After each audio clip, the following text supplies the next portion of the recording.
Press the bell icon on our YouTube app and never miss another video from SpotboyE.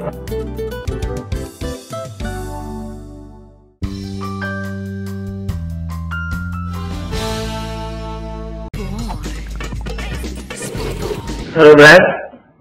Hello, how are you doing? How are you, sir? I'm very good, thank you. Thank you for talking to us. Thank you for talking to SpotboyE. So, can we start, sir? Absolutely. Yeah.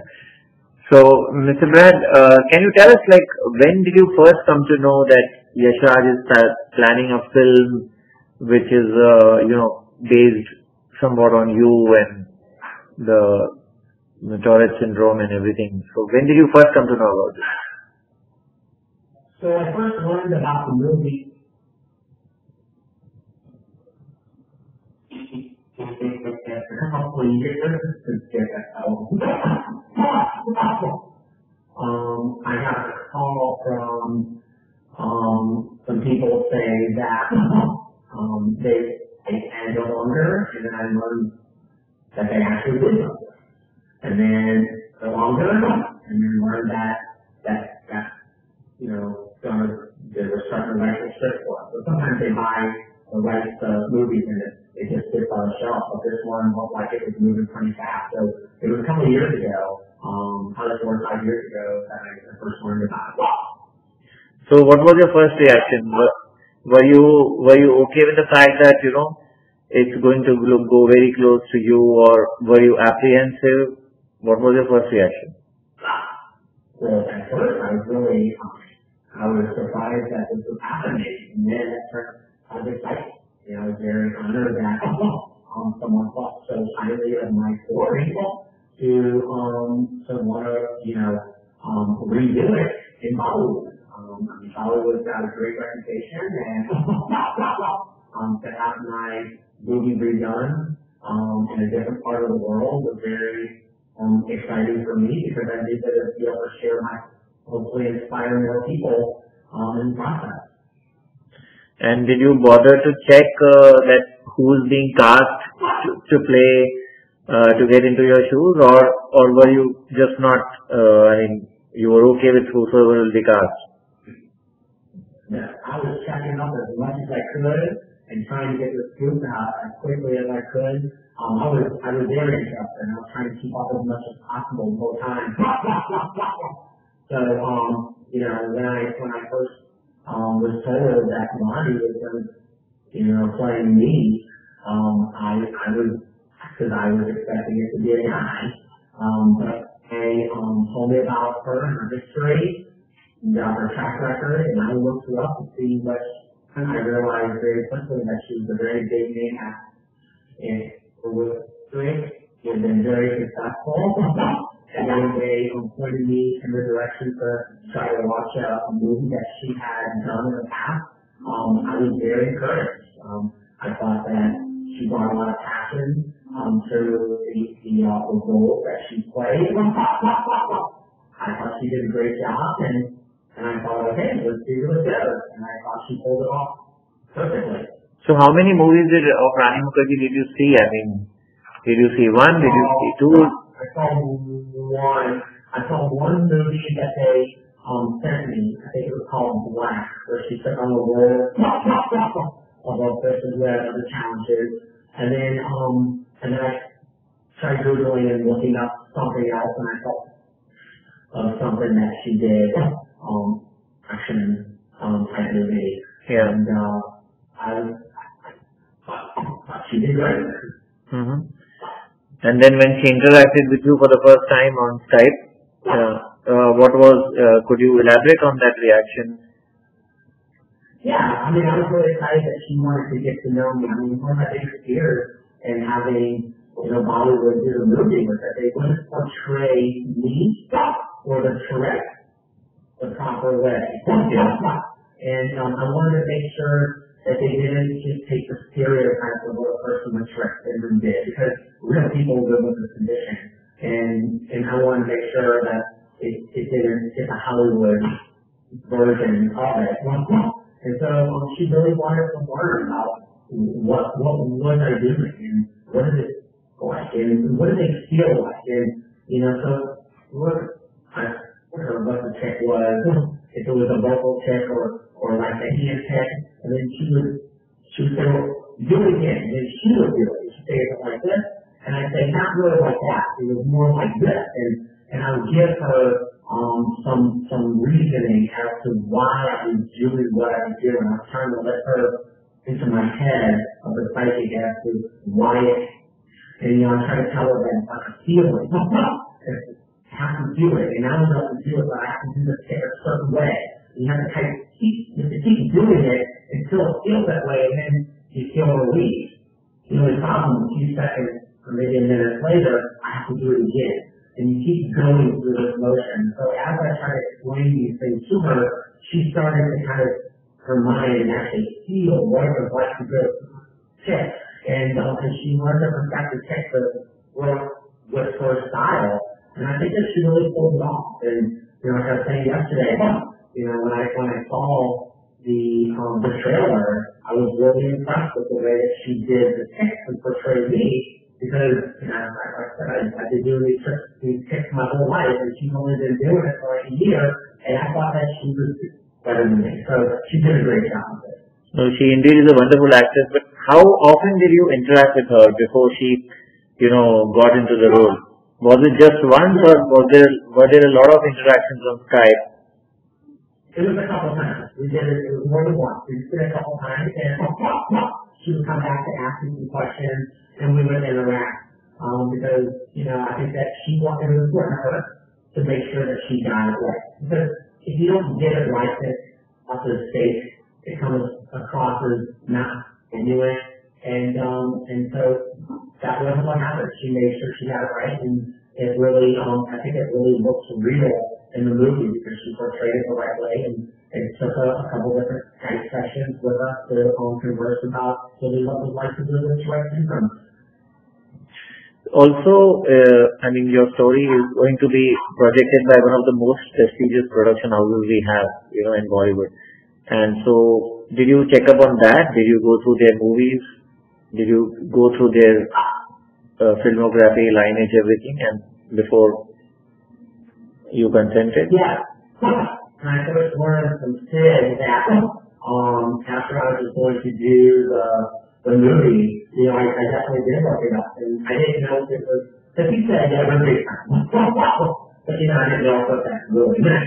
You know, sometimes you have smaller companies that think they're big time, but when I looked into it a little bit more, that this is a big time company. This is one of the major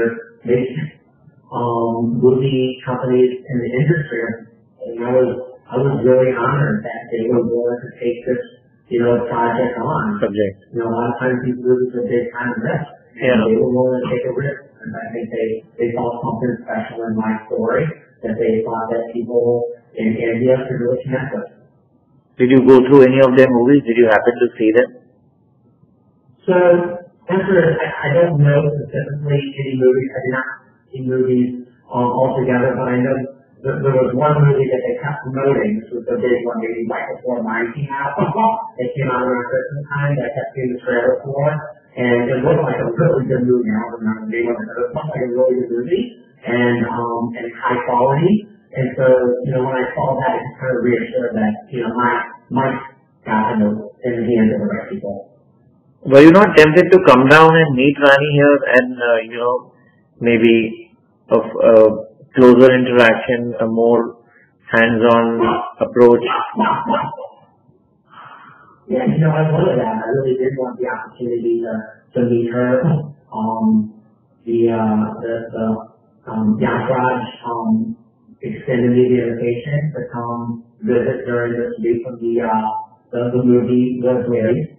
And unfortunately, distance to stay in the United States and going to India for long was really difficult. And, you know, me working here with this concurrent elementary school, it's hard to get away because they did everything in their efforts to try to get me to college. It just didn't work out this time, but I hope someday that I will be able to come over and visit. And I would be very honored to meet Rani, and I hope that someday we do get the opportunity to meet, because it's not every day that someone portrays your life in the movie. You know, it's very surreal. But I think she did And I was, be able to actually meet her and learn a little bit better. And like I said, I'm really excited for now. That's the best I can do. So you're coming back on the film again, but just going back a little into your childhood, I was reading up on you and I just happened to read that, a lot about your childhood. The first thing that came out that was you were a very naughty kid in your early days. So can you just touch upon that? So, when I was younger, not many people knew about Tourette syndrome. So they thought of Tourette as a behavior problem. Oh, this kid's acting that way because he's got bad behavior. And they didn't realize that, a lot of my behaviors was because it was a neurological problem. It was a medical condition.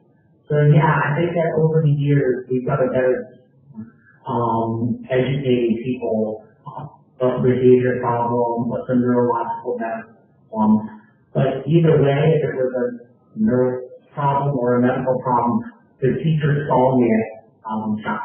Didn't want to deal with me in the classroom. And it was much easier to push me to the side, have me sit in the corner, or just send me to the principal's office, and then try to sit there and teach all day.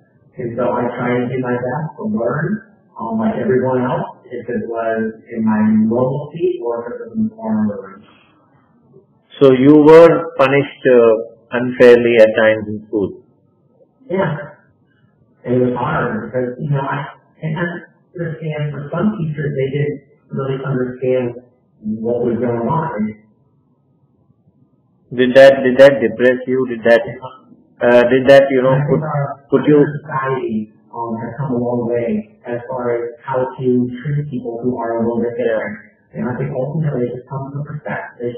You should be able to give a chance, and it's important to get to know how every child learns and try to provide them that opportunity. It's getting better by the day, but I still think we have a long way to go. So, but did that depress you at some point, and did that, put you in a shell? I don't want to go to school. I don't want to meet anybody. This life is maybe what am I here for? Did that all come down on you heavily? Yeah, living life is a little difficult. I remember in middle school, there were days I didn't want to go to school. I had no friends. The teachers didn't believe in me. I wasn't learning. I was being bullied. Kids were picking fights with me. Well, go to school for. There was no good reason for me to go to school. And I was scared. Well, good. But my mom kept saying, "You gotta get through this. You can do it." My brother tried to encourage me, and it wasn't too long after that, the principal said, "We need to get up in front of all the students, and we're going to educate them about Tourette syndrome. It's important that they know what's going on." And really from that day in middle school forward, my life, because they eventually realized full marks to your mother, but I also read that your dad was a little hasty and inconsiderate in, and he judged you, and perhaps he was not able to understand the trauma that you were undergoing or the difficult time you were facing. My dad believes in tough love. He believes in tough love. That's how you fix the problem. My dad was the type of person that felt like he could fix anything. But when he didn't realize that he fixed his son's medical condition, heartburn. So yeah, growing up, he believed in tough love. My mom was like, there's something else here. We got to be compassionate here. We got to have sympathy and try to help support our kids. So I think that there's a lot of parents out there that's the same way. You got dads that believe in tough love, and then moms that believe in the being patient and calm and working through it. And I don't think I'm the only one that went through that. But yeah, that is what happened in my family. So when did you as a child realize that what you are exactly facing? I mean, what was that age? What was that time exactly?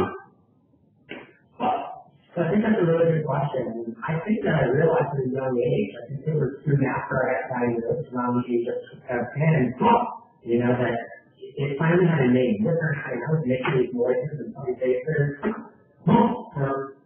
for, at least a year. Maybe before I got a diagnosis. So when I finally got a name, I was like, oh, finally, okay, that's what I'm doing. Now when people say, why are you doing this? I say, I have Tourette syndrome.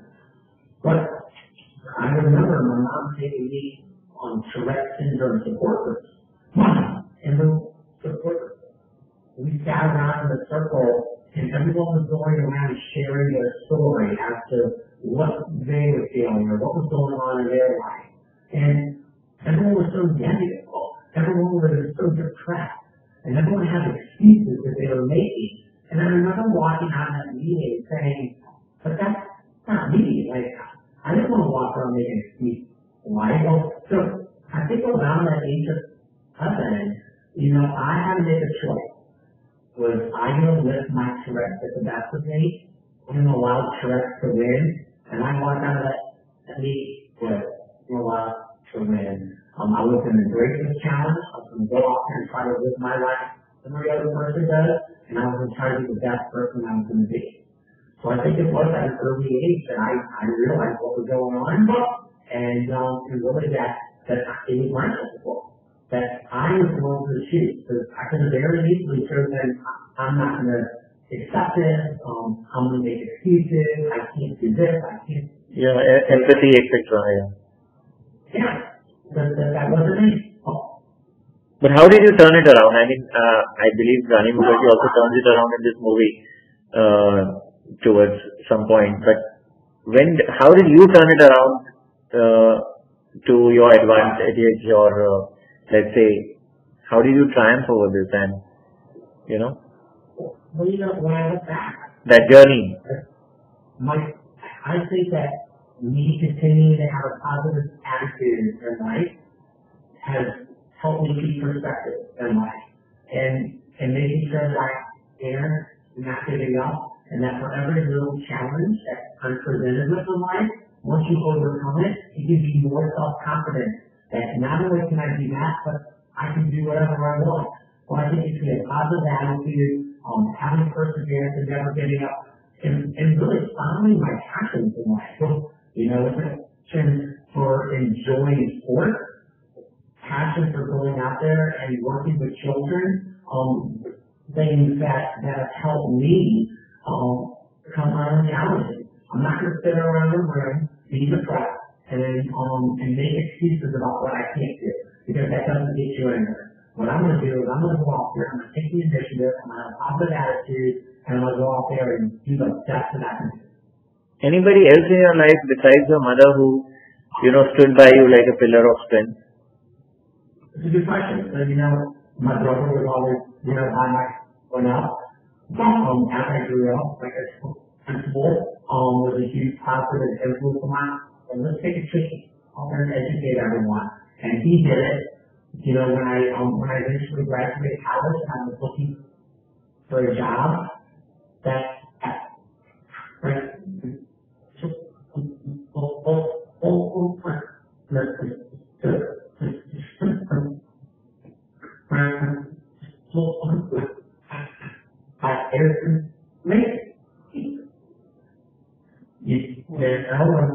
I was 22 years old, just to go out there and become a teacher. My first job.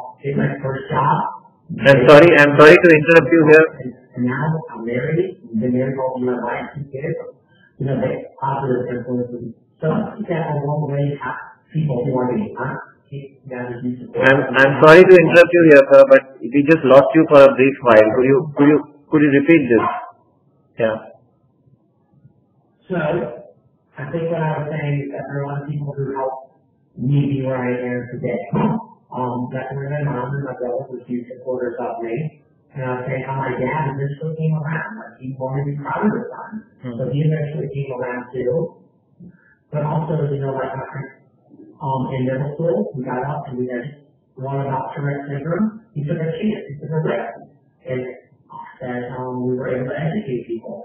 And then when I graduated college and I was looking for a job, and on my 25th interview, that principal or assistant principal who saw something in me and they believed in me and they hired me as a second grade teacher, they were definitely positive role models for me. And now I'm married.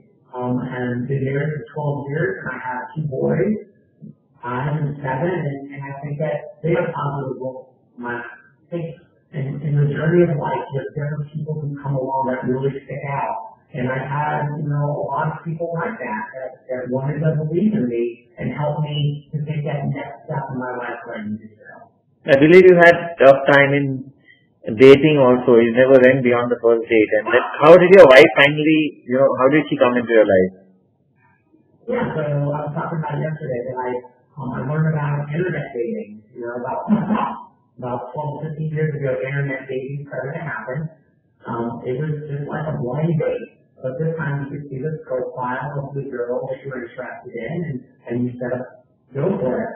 And so I would get a lot of dates, but I had what I call second date syndrome. That second date. Because I think they got to know me, and they just didn't want to deal with the Tourette. But then my wife, and she was willing to take a chance. We went out, and we both enjoyed spending time with each other, and we kept going out, and before we knew it, we were engaged, and then we got married, and then we had kids. So, I'm glad to say she's able to look past the stress, and she sees me for all those great things that I have, great things that Millie said she has. Yeah, there are few people who enjoy the virtues and ignore the flaws in this world. But also coming back now to Hichki, tell me, when are you going to see the film eventually? After it releases or before? Actually, I don't know. I am waiting patiently. So as soon as they tell me I can see it, I'm excited to go view it. But for now, I'm not sure when I'm going to have a chance.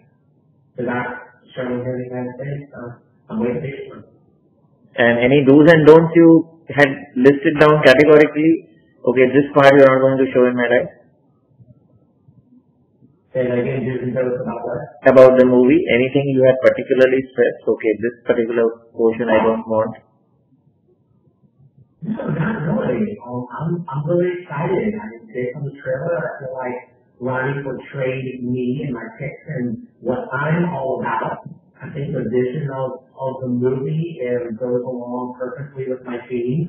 I love the name of the movie, Hichki. I think they nailed it. I think it's a great, not only the movie, but it embraces what it's all about. Everyone is going to have a little Hichki in their life. Is going to have to figure out how to move beyond it.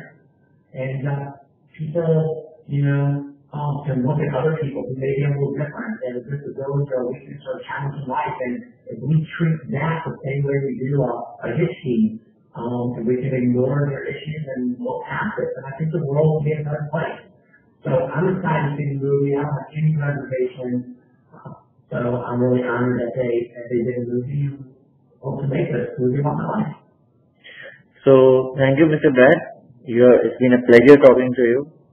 And thank you so much for being on SpotboyE. Just one thing, what's next ahead in life now? What are you going to be at? Well, I don't know. Like I said, take one step at a time. I'm enjoying family time right now. I'm helping to raise my boys. And like I said, I'm an assistant principal at elementary school where I'm making a difference with 600 students and 100 staff members. So that's been great. So I think in life we take it one step at a time, and I think after this movie comes out, I think more may present itself. So I'm excited to see what's next. Thank you so much, sir. Thank you. It was a pleasure having you on SpotboyE. Thank you. I appreciate it. Thank you.